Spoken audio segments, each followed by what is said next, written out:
Hello and welcome to Southpaw Saturday. I'm so sorry for the last 2 weeks, and that's why I'm going to have extra special topics in this video. But yes, what I wanted to talk about today, first off, is representing asexuality, and then later on I'll get to connecting and relating with others.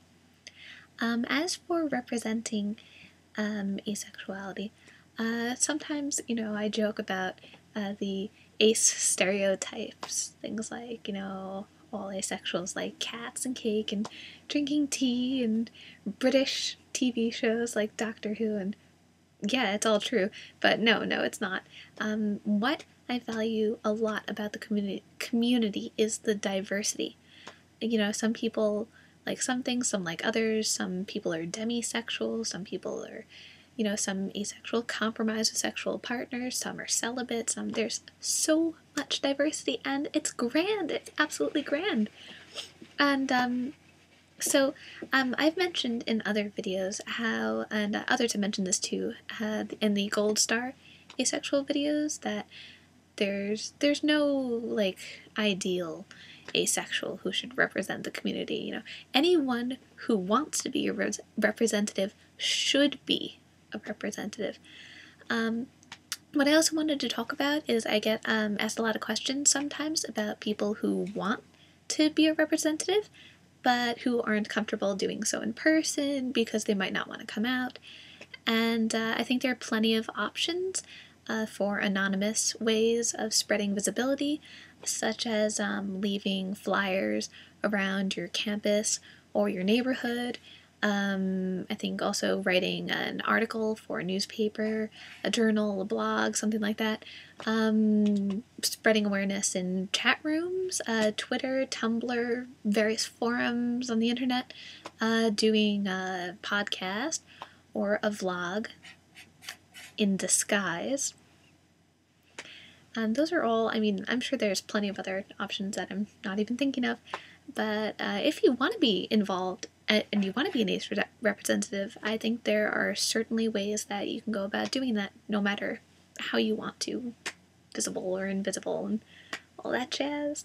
I also want to talk about connecting and relating with others. I used to be far more awkward when trying to connect with sexuals before I discovered asexuality. Before that, tell me more about that. So I was kind of, panicked back then that if I acted in a certain way or said certain things, then people would think, I was coming on to them, or that I was sexual, and, I didn't know my orientation, and so anything involving sexual things at all was kind of a weird situation for me. Even though, paradoxically, in my fiction writing and in my role-playing, I have sexual characters.